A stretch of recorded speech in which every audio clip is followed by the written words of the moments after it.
Welcome to A Better HR Business, the podcast that looks at how HR consultants and HR tech firms grow their businesses and how they help their employers to get the best out of their people.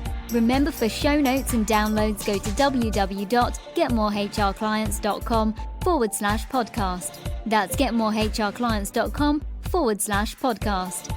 Okay, let's get started.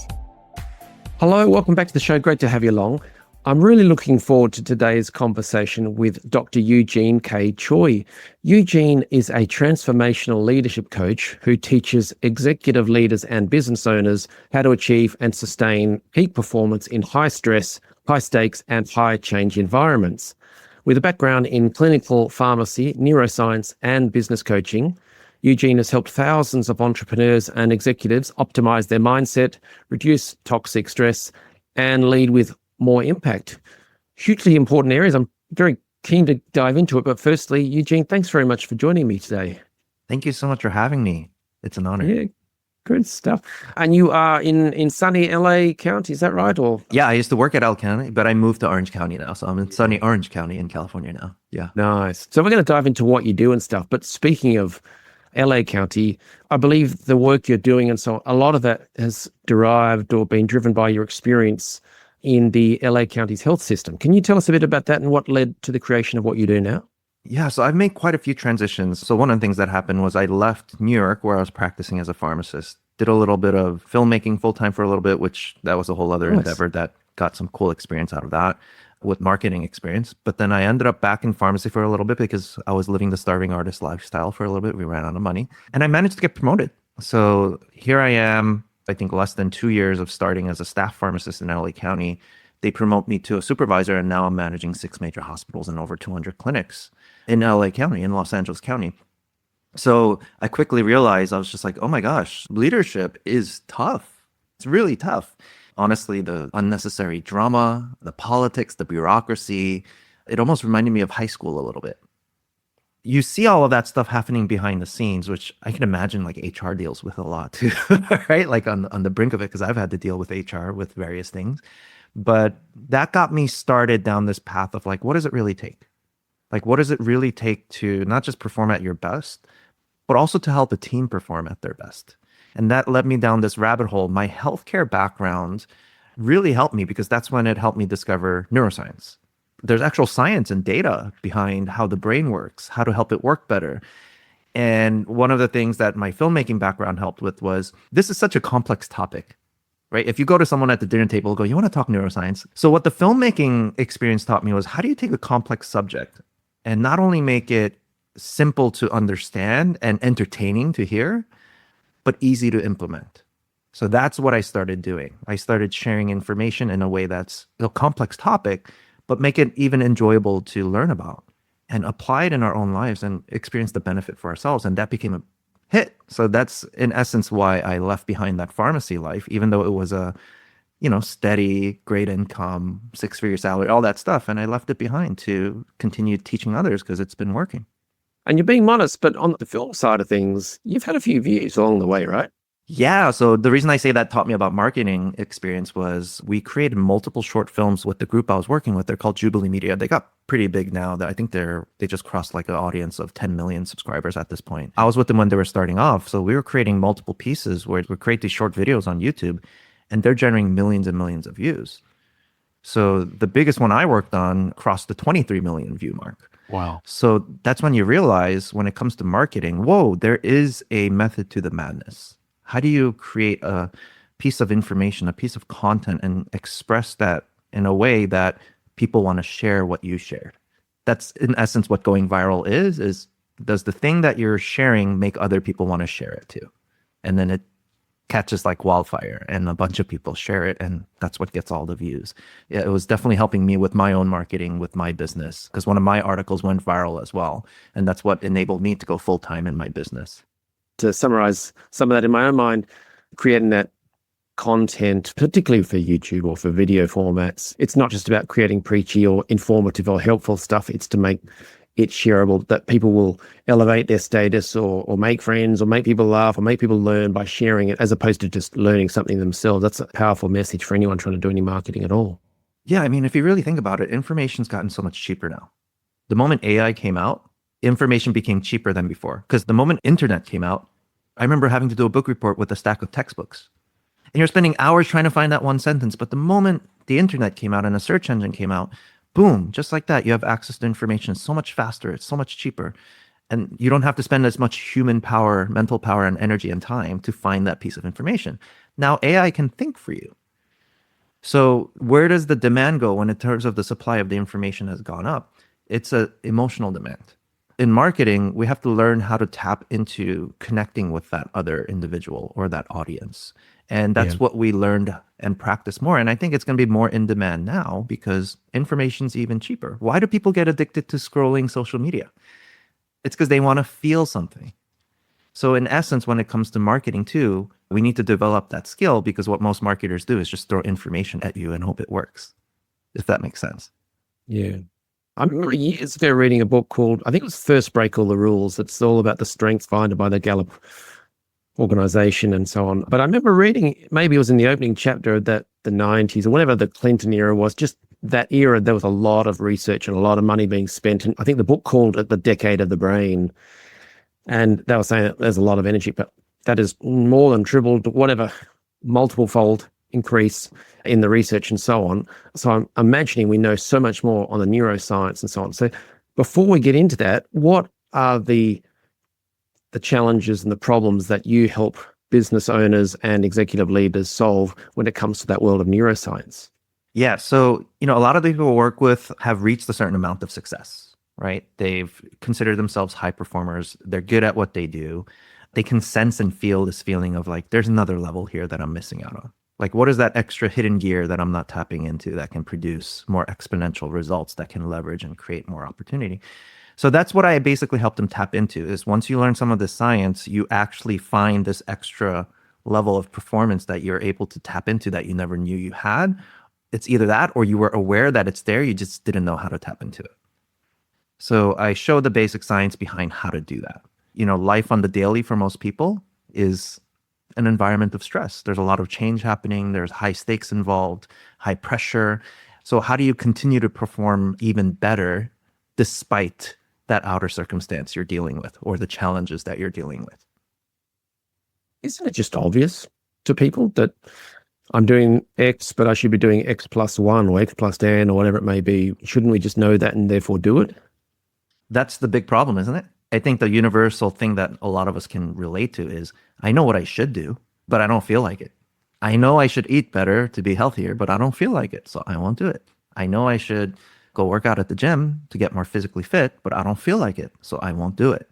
That's the universal thing. Like we were mentioning earlier, it's not that they don't know what they should do. I think that's what I found the majority of the time, especially as a business coach. After coaching hundreds and hundreds of businesses over the years, I found, the majority of you actually just know already what to do. Why aren't you doing it? So this is why I went down the rabbit hole of the science and all that. And then that's what made sense to me. Oh, this is why people don't do it. It's not because they're stupid.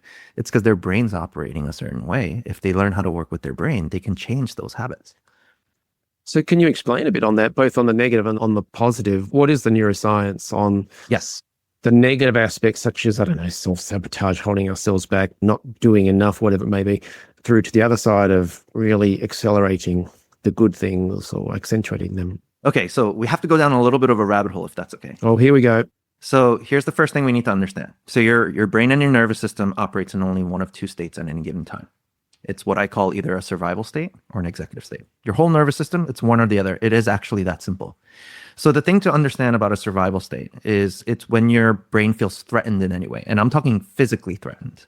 So if you feel physically threatened in any way, your brain has to go into this reactive mode where you cannot think. You're reacting without thinking, because if you're in a life-threatening situation and you sit there and you start thinking, it's already too late. You might die. So the key quality of the survival state, the thing to understand though, is you cannot think in the survival state. So the executive state is where your brain's higher function comes from. We're talking your ability to solve problems, your critical thinking skills, your ability to have empathy, to connect with someone. This is turned on only in your executive state. So your creativity comes from your executive state. The list is long. Your ability to make good decisions, which is known as executive function, right? If you want to know the lingo behind it. So all of these things are amazing capabilities of your brain. So here's the big problem based on the research. Majority of our adult lives, we're not in the executive state. The research shows that for a majority of adult lives, based on what people self-report, we're actually in a state of survival. One number I've come across is that for 70% of our adult lives, we're in a state of survival. Ouch. So that means for 70% of our adult lives, our critical thinking skills are off. Our creativity is off. Our ability to connect with other people is turned off, which is why a lot of marketing doesn't work, if you know what I mean. Because if we're doing marketing in a state of survival, they can tell. If you've ever had those sleazy sales conversations, like, you don't care about me. You're just here to try to make some money. I don't want to give it to you. So all of these things are shut off for a majority of our adult life. Because remember, it's only one or the other. You're only in survival or you're only in executive state. You can't be in both at the same time. So then the question is, why? Why are we in a state of survival for a majority of adult lives if we're not physically threatened? So here's where the research comes in that's interesting. So it turns out we're not in a state of survival because we're running away from saber-toothed tigers every day like we used to be. It's because we're surviving from feelings that don't feel comfortable. So we have to ask ourselves, how often am I feeling stressed? How often am I feeling anxious? How often am I feeling depressed or annoyed or frustrated? All of these feelings that feel uncomfortable. Because what the research shows is that emotional pain can be just as painful as physical pain, the way that the brain processes information. So in a way, your brain kind of gets fooled into thinking, whoa, these uncomfortable feelings are actually life-threatening. Quick, turn on survival state. And the reason that works against us is if your life's not actually in danger, the things you need in that moment are not being accessed. So if you ever have that experience of, why am I getting in my own way? Why do I self-sabotage? Guess what? Guaranteed, some sort of survival state activity is happening in your nervous system. So that's the first thing to understand now. So then now we're going down the rabbit hole. It's like, how do we overcome these things that we experience? How do we overcome these mindset experiences? So I'm just kind of curious for you, like, what are you finding most of your audience struggles with based on what you've heard or feedback you've gotten or people you've worked with? What do you feel like is the biggest, like, hey, like, these are the things that they struggle with that get in their way? Yes, the three big audiences, one for internal leaders inside corporations, larger organizations. It's part of that dynamic of trying to effect change as a solo person, one person making a difference and influencing and having that business alignment, etc. For leaders inside consulting firms and tech firms in the HR space that are mid to large or whatever, they've got so many options, and how do they find the right options and allocate the resources and energy in the right way? And then for the solo operators, and then there's a lot more of the mental game of, I would estimate 30% of people have things like self-sabotage or limiting beliefs, things like that, which probably alludes to what you're describing about holding themselves back or underlying pressures, if you like, and that I see being brought to life in that 30% group, let's say, trying to give stuff away for free or for really cheap. Can I pick your brain? Oh, sure. Here's my time. I don't value it very much. Not selling it enough and having the confidence in the sales and stuff. So there are some of the examples across those three audiences. Okay, that's great. So we can show how survival state shows up in all three of those audiences, actually, right? This is the most important first step. And I shout this from the rooftops wherever I can, whenever people have questions about it. And this is the first thing I recommend to every client I ever work with, is the awareness part is the most important piece. We need to pay attention. So a lot of us aren't even aware of what survival state actually looks like in our daily lives. We think it's just normal for us. Like, we think this is life. Like, we're just supposed to be stressed out all the time and anxious all the time. So we need to look at what the survival state actually look like. So in a life-threatening situation, it's easy to know what a fight, flight, freeze response looks like. Because here's the thing, your brain, when you're in survival, those are the only three things it knows how to do: fight, flight, or freeze. That's it. And you do it without thinking. And it's your brain trying to actually keep you alive because it thinks it's about to get killed. So fight, you might pick up a weapon to fight in a life-threatening situation. You might run for your life in flight, or you play dead and freeze. That's what the freeze response is. Possums are notorious for doing something like that because their predators like their food alive, so they just play dead. So humans, though, because we're surviving from our emotions that don't feel good on a daily basis, people don't realize we still do the fight, flight, freeze response. We don't connect the dots on what this actually looks like. So this was the big aha for me that I've been trying to teach, because this is the most important first step that starts the rabbit hole of this journey of helping you perform at a higher level. So what does a fight response look like? Imagine someone says something hurtful, your brain feels threatened, and now you get defensive, and you get into an argument, and now you're getting into a fight. That's a fight response. And the sad thing about that is when we do it with our loved ones, when we get into a fight with them, the brain in the moment is actually viewing that person as a threat. So your brain's actually trying to attack that person. Most of the time it's verbally attacking them, isn't it? And unfortunately in, situations, it could be physically attacking as well. That's also a fight response. Flight mode looks like things like procrastination. It's usually some sort of fear is going, there's an insecurity there or a fear there. Hey, what if I do this now and I don't do it right? What if I do this now and I get embarrassed? What if I do this now and I find out I'm not capable? Whatever the case may be. So your brain flees from doing that task as a survival mechanism because it feels uncomfortable. So that's why procrastination happens. Sometimes it's physically running from someone as well, right? Whether it's you see an old colleague that you hated, like down the street, you're trying to avoid them. One of the stories I like to share is my friend and I, when I was in high school in New York City, we would take the subway to high school together. And there's one of these Korean ladies. We see her from the corner of our eye trying to approach us. She has all these pamphlets in her hand. We clearly know she's trying to convince us to do something, which was to start going to her church. Yeah. So my friend and I are both Korean. So she approached us seeing that we're Asian and asked us in Korean, 한국 분이세요? Which translates to, are you Korean? And we're in our flight mode. Like we want to get to school. We don't want to talk to this lady.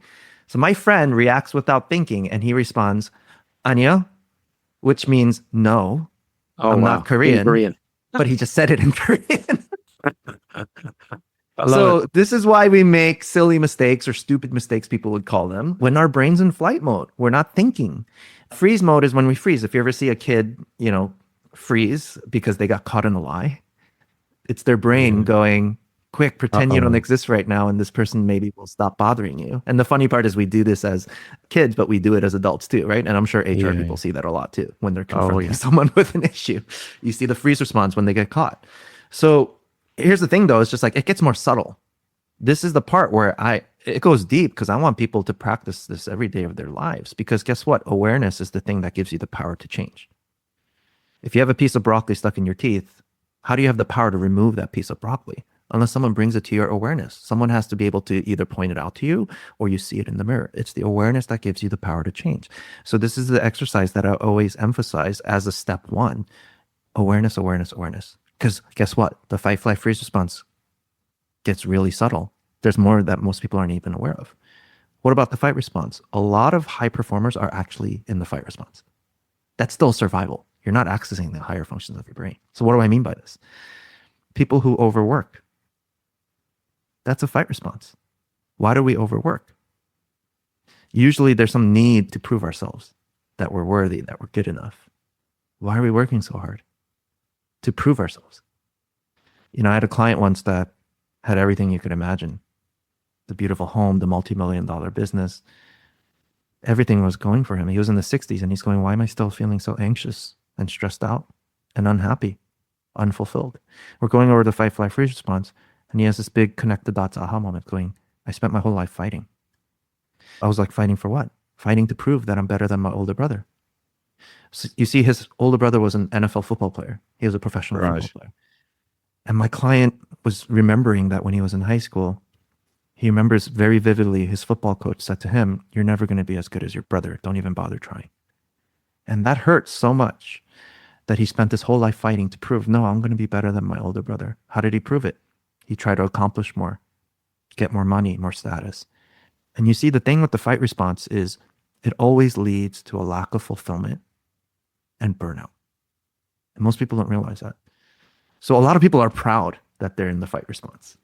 It's like, look at all these things I've accomplished because I've worked so hard. But usually what happens is relationships are falling apart. Because remember, when you're in the fight mode, you're not empathetic. You're actually very transactional, right? Yeah. Who here likes transactional relationships? Nobody. So the other thing with the fight response too is, it's interesting because people in their fight response can become very financially successful, but on the inside, it's kind of deteriorating. And I think different people realize it at different stages in their life. So one client was, when I was working with him, he started debating me. He's like, no, you need this sometimes to survive. He's like, you don't understand. I hit rock bottom. My second wife left me and I had children. The court still ordered me to pay over $2,000 a month in child support. And I ran out of money. I went broke. And I had to keep my head down and put my shoulders up and bash through concrete wall to get to where I am today. So he built, from that rock bottom, he built a very successful company. And I said, hey, that's fair. I'm not saying what you should have, would have, could have done. The past is the past. But all I'm saying is when you learn this information, what if because you learned how to get into your executive state, even if it's for just a moment? I used this analogy. I said, what if instead of having to put your head down and your shoulder up, bash into concrete walls, even if it's for a moment, what if it helped you put your head up and your shoulders down? And maybe what you saw was, whoa, these concrete walls I'm bashing through are only 3 feet wide. Yeah. Meaning, why am I running through them when I can just do other... There's a door just next to it, yeah. There's just a door next to it. What happens in our fight mode, imagine a tiger goes into your room ready to attack you. Are you going to look anywhere else except where the tiger is? Our brain is wired to focus on threats. It's what kept us alive all these years. Yeah. But what happens, though, is if your life is not in physical danger, your brain goes into that tunnel vision. It focuses on the thing that you think is the problem. But what are you missing out on outside of the tunnel? Guess what? When you go into executive state, you can see better solutions, ideas, creative opportunities. This is the whole saying, work smarter, not harder. When we're in the fight mode, we're working harder, but we're not working smarter because your brain cannot think. We're just in that tunnel vision. So that's where fight response gets very subtle. And a lot of high performers, a lot of entrepreneurs, a lot of business owners tend to be in that fight mode because guess what? I need to work hard. I need to keep working harder. But they stay stuck in the hamster wheel. Why is my business not growing? Why is my team not performing? People who fight for their ego, a lot of leaders are in a fight mode trying to prove to people, I'm a good leader. But your empathy's not on when you're in the fight mode. You don't care about the team. You just care about people acknowledging you're a good leader. But the irony is you being in the fight mode makes you not a good leader. You see what I'm saying? Yeah. The alternative to the battling through it workaholic type would be those who are working on lots of admin and just doing lots of busy stuff. Exactly. Which doesn't necessarily have such a big impact, but I'm fixing my website, a new logo, just stuff that feels like you're doing something constructive, but really you're not. That strikes me as something around avoidance of putting your head up. Yes, that could be a flight mode, right? I can totally relate to that. The amount of times I've worked with business owners and you're right, they just keep working on their logo or their website. And I'm like, okay, now that you worked on it, how many clients has it brought you? Exactly. Don't worry about it. Yeah. And I try to explain to people, my first 6 figures in business was without a website. Yeah. It was with a Word document. Yeah. That had the proposal on it. Like a very simple, nothing fancy, nothing designed. So this is where the flight mode comes in. It gets really subtle. Like we avoid the things that are uncomfortable to do. That will probably be the thing that gets you the result you want anyway. Right? So you've described the negative situation and then the why, what's sort of causing it. And then part of the how is that awareness piece, not even a piece, it's the central element. The awareness lets you move things forward. But then how do you maintain or improve to establish that muscle memory, let's say, to move away from that bad behavior and do more of the good stuff? Right. So when you understand the subtleties of what's actually causing the bad behavior, is it a fight response, is it a flight response, or freeze response? At some point you go, I can see it. I don't like this. I don't want to do this anymore.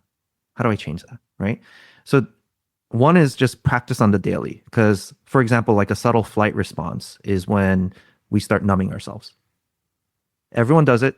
There's no judgment around it. By the way, judging someone is a fight response. I'm insecure about myself, so I'm going to fight to try to put you down in an effort to put me up in some way. That's what's really going on. It's very important for leaders to understand this, right? But we all numb ourselves. Some people overindulge in things like food, alcohol, sex, drugs to the point of addiction. But that's what a flight mode actually is. We're avoiding the thing that we don't want to confront. So we distract ourselves. Freeze mode, when some traumatic news happens, we freeze, unfortunately. And one of the things I realized too is when we're scared, we don't make decisions. Or when we're stressed, we don't try to make important decisions. The big aha moment I had about that is there's no such thing as laziness. Someone we might label as lazy, there's a very high chance that they have some sort of chronic freeze response going on in their nervous system. So they can't take action. So anyway, so when we become aware of all of this, then it leads to this question you're asking. So what do we do about it now that once we're aware? So here's the next big thing about how the brain works is by the time you're about 35 years old, guess what? 90 to 95% of your brain goes subconscious. So what does that mean? It's on autopilot. Your brain has formed all these habits at this point where your brain will do the things without you telling it to do it. Think about it.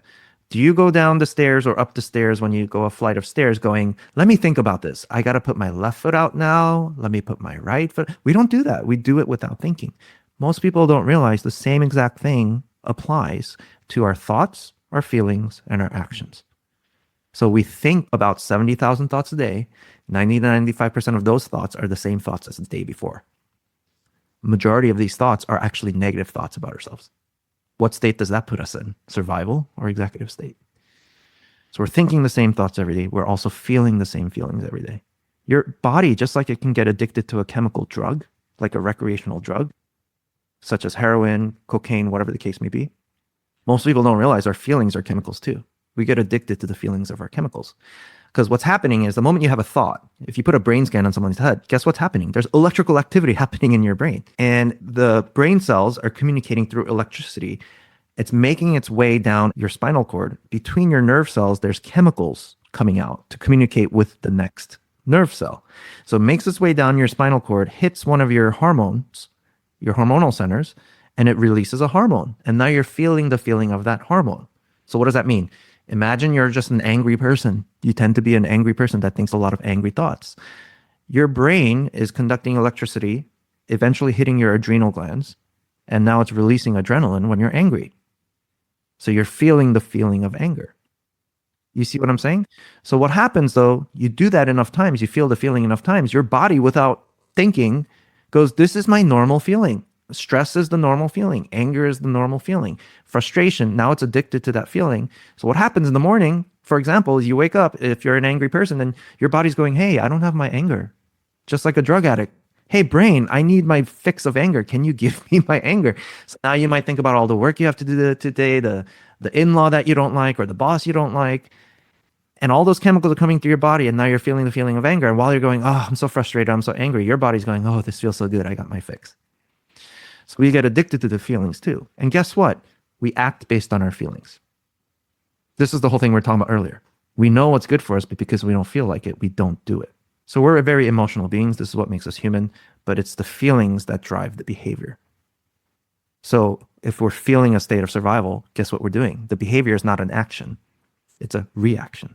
We do it without thinking, and we get caught up in this loop.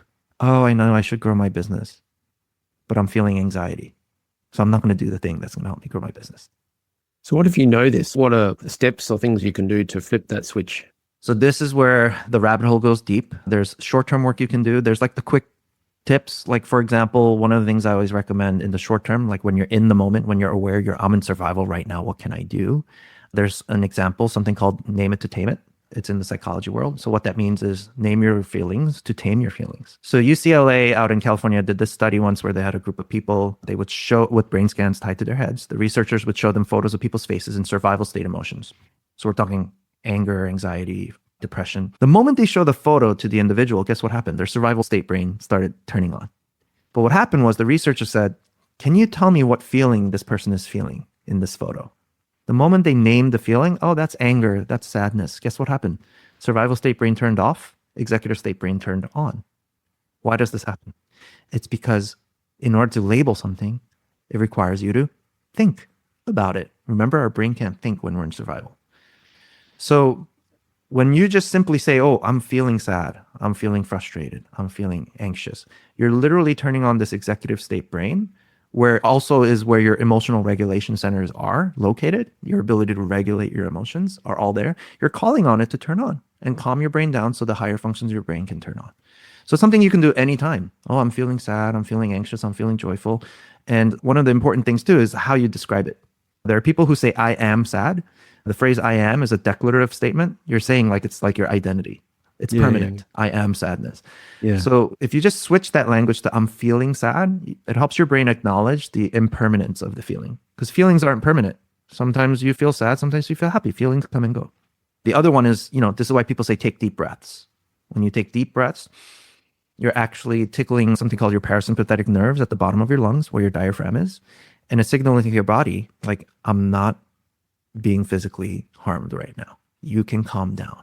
Because your body is overworking, wasting a lot of energy when it's in survival, because what's happening when your body feels threatened? Heart rate's going up, lungs are breathing faster, your digestive system's shutting down, which is why a lot of stressed out people have digestive issues. And these are the kinds of short tips. The longer term tips is to really start working with your own thinking. It's like, why do I believe this? Why do I think this way? And really start understanding how to rewire that.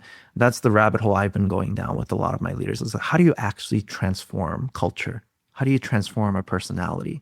This is an actual skill we can learn. There's something called neuroplasticity. It's our brain's ability to rewire itself, change its connections in our brain. We know more about the brain than we ever did in the past 20 years in all of history, all of the findings we've had. So neuroplasticity is one of those things. Our brain has the ability to change until our dying breath. They prove Which is a good thing. It's a great thing. It proves those myths wrong. If you ever hear those sayings, at least here in the States, you can't teach an old dog new tricks. Yeah. Old people are set in their ways. Oh, Sure. This person will never change. Total BS. Not true at all. The science has shown you can change your brain till your dying breath. So there's 3 evidence-based ways that promote neuroplasticity based on current research. One is meditation. There's so much research around this, our ability to meditate, and that's a whole other rabbit hole of like, how do I do it right? The second thing is aerobic exercise. So your heart rate has to get to a certain level. That's aerobic exercise. Where your heart rate's getting to a certain level, it promotes a lot of stimulation in the brain, right? All of that. And then, there's something called BDNF, brain-derived neurotrophic factor. It's like the nutrition for your brain, right? More of that comes out. And lastly, it's novelty, which is just a fancy term for new experiences. So travel is a perfect example of that. When you travel, it stimulates brain change. You see different people's perspectives, different culture. And it doesn't have to be something as big as travel. It could be something as small as take a different road home from work today. Work from a different room. It could be brush your teeth with your non-dominant hand. So when you do these things, it stimulates neuroplasticity, which helps increase your chances of changing some of your autopilot. And then the work gets really deeper because what's happening for a lot of people, though, is the autopilot is like a whole belief system that they carry about their own lives, about themselves, about the world. And that, in essence, keeps them stuck in that state of survival. So when we learn to also work with our own thinking, whether it's getting support from someone that can help you with that, whether it's a coach, a therapist, or whatever it is, that helps change the autopilot inside of yourself as well. I don't want to go too far deep into the thing because people listening to this, if they want help with this or whatever, they should probably get in touch with you or learn from your content resources and stuff. But the whole morning routine thing, it's almost an industry. How do you see it? What's your advice? Is it a central thing? Is it nice to do? Is it critical? What's your thoughts on that? That's a great question. I think it's overhyped. Right. And at the same time, I don't think it's something that wouldn't work. I think it works for many people, but it also doesn't work for other people, depending on that individual, right? We're all a very complex species. Not every brain is the same. Not every personality is the same. But the intention behind the morning routine is actually a great thing. So what you're trying to do is you're trying to shift your autopilot. That's what you're trying to do. You're trying to create a different autopilot in replacement of an autopilot that's not working for you. I mean, there's a lot of research behind this too, right? Like, was it Daniel Pink, I want to say? He talked about like chronotypes. Like some people operate at the best during a certain time of day. So there's a group of people that actually operate the best in the mornings. But what about the group of people that actually work the best during the night or the evenings or the afternoons? So it kind of segregates them. So the intention behind it, I agree with. So what does that mean? The intention is, how do you shift your autopilot? Because if your autopilot are these bad habits that you're reacting to something in a state of survival and your brain's higher functions aren't on, then it is in our own best interest to try to shift some sort of autopilot. But most of us, the majority of the journey is just being aware of what some of this autopilot is. A lot of us, fight on autopilot, thinking that's the productive thing to do. Oh, I'm just going to work hard. Some people flee to working hard too, by the way, right? I want to avoid the issues at home, so I'm going to flee to my office and just work to keep myself distracted. So then whatever the case is, each individual, their own fight, flight, freeze response is going on, and it's happening at an autopilot level. If we understand how to customize an approach to ourselves that actually works and changes the autopilot, then I'm all for it. So for the morning routine people where it actually works, great. And at the same time, I'm cognizant, what about for the people it doesn't work? Because what solution out there works for every single person? It doesn't. We're very, unique individuals. So I'm more about, find out how to change the autopilot for you specifically based on your unique situation that you need to change that helps you get those results you're looking for. Step one is to just be aware of how this all works. You have a fight, flight, freeze response you're doing every day. Let's look at it. Because most people don't even want to look at it because it feels very vulnerable. Because some people, or most people, when you start looking at this, you question your whole life. This is why I have an addiction to alcohol. This is why I behave this way every day. This is why I have that addiction. This is why I'm always working so hard without thinking about it and neglecting my relationships. It's hard to look at this stuff because it feels so vulnerable. I guess to wrap things up, specifically for business owners, and maybe they feel they're middle of the road, they don't have addictions, maybe they've got what they would call a healthy work-life balance, so, but they would love to build a better business, do things better, faster, easier, however it wants to look like. What's your advice to them in the context of what we've discussed today? Have you ever heard of the pie theory of success? Come across that? No. So the pie theory of success was this research done on how do people actually successfully advance their careers. This guy was studying the corporate world, but it applies to business as well. So he's like, how do actually people advance their careers? Because have you ever had that guy in the workplace like, how the heck did you get promoted over me? So like he was trying to decipher all of this, and he realized there's 3 contributing factors to the growth of your career, which also applies in the business world. I found it's the same exact thing. So it turns out pie theory, each letter stands for something, the word pie, P-I-E. So it's your performance, your image, and exposure are the 3 contributing factors to the growth of your career. So it turns out your performance, though, which means how good are you at the work you do, is only 10% of a contributing factor. So what does that mean? How good you're at your job is only a small picture to the growth of your business.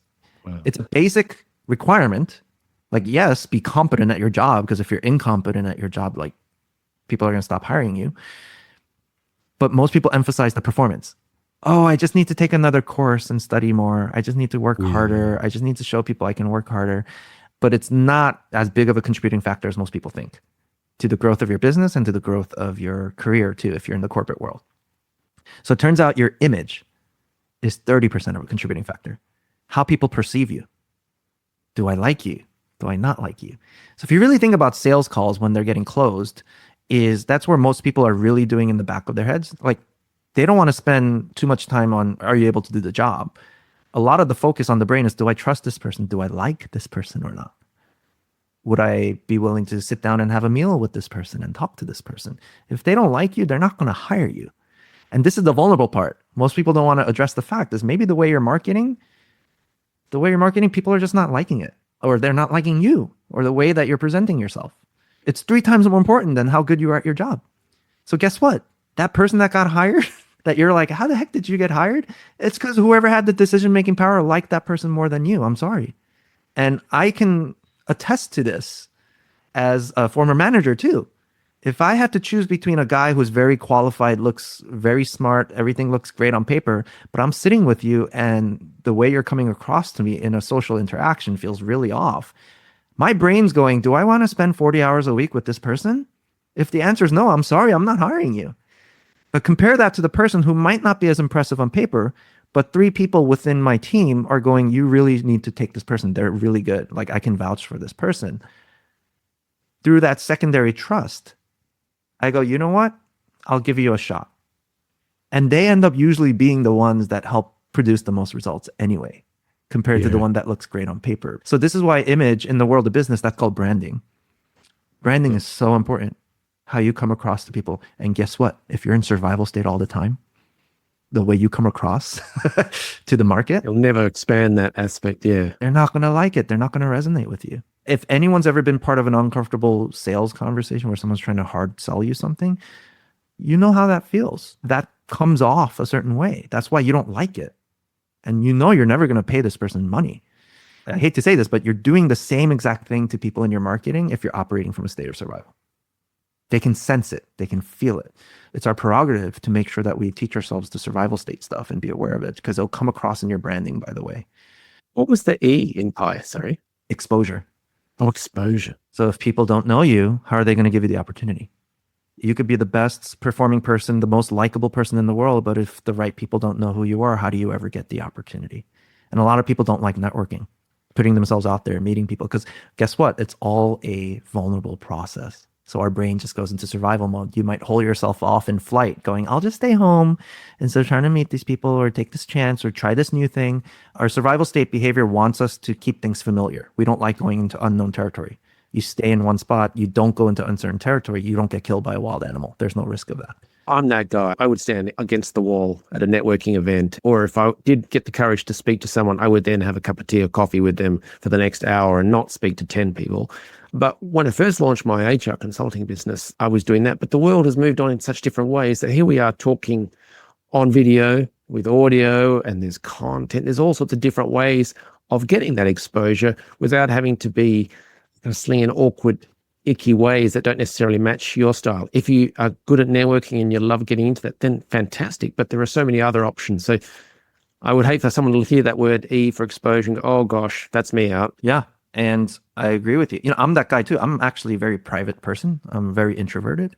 I get my energy from being on my own versus like being in a large group of people. But that's the thing is, the exposure and your image is 90% of the success of your business, honestly speaking. And it has to be in that order. Your performance, meaning you have to be competent. You need to look at what do people care about? How do you present yourself so that there's alignment in the values between you and the particular party you want to do work with that you would enjoy as a client. And then lastly, getting the exposure so that the more people know about you, the more clients come in. But most people do it out of order. I've seen business owners make so many mistakes. I pay $10,000 a month. The guy promised me that he'll turn on Google ads for me and I'll have clients streaming in the door. But because the image wasn't there, guess what happens? It doesn't convert. It doesn't turn into sales. And then there's people who just work on their image. I've been branding myself with this branding expert for the past 2 years. Okay, if you got it to the place that your ideal client would want to buy, are you getting the exposure? Like, are you networking? Or you might have a podcast. Are you presenting the right image? Are you talking about the right things that the people you want exposure to, when they hear what you're talking about, it converts. They go, tell me more about this. This is the thing I needed. You're on the other way. I know plenty of businesses out there that have got wonderful exposure. They're all over the place and they're very friendly and people get to know them and all that sort of stuff. But then when the service or the product is actually delivered, people just go, oh, no thanks. And so they've got churn and turnover. So you've got to be competent as well. All those things in one place. That's the performance part, right? Is the offer actually delivering what you're promising it will offer, right? And it's the image that will convert. If the image is not there, you might be networking and talking to 1,000 people, but you're not getting clients. Hey, something's wrong with the conversion here, AKA your branding, your image, your marketing, your copywriting, all of that. So, Eugene, you've shared so many deep insights and powerful pieces of advice and so on. So is there a formula for creating a video that captures that attention, that not necessarily go viral, but has a bigger impact? There's people, for instance, on LinkedIn, which is different to YouTube, but they're being told, make more videos, do things. What's your advice as a former video expert? Yeah, there's a lot of slop out there. There's a lot of crappy content out there, honestly speaking, right? There is no step-by-step formula, unfortunately. I would love if it was that simple. And total side comment, our survival brain wants simplicity. It goes into black and white thinking. I don't like gray area. Just give me the silver bullet answer. It never exists, but there is a framework. So in the filmmaking world, I like to explain it this way.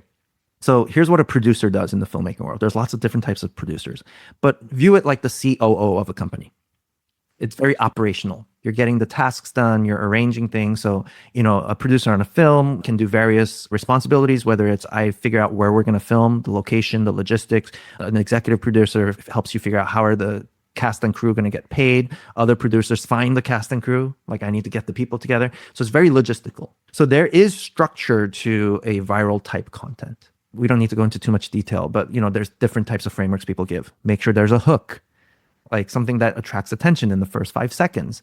And then make sure that there's something called a hero's journey. There's a storytelling framework, right? Main character has a problem. Make sure you address the problem.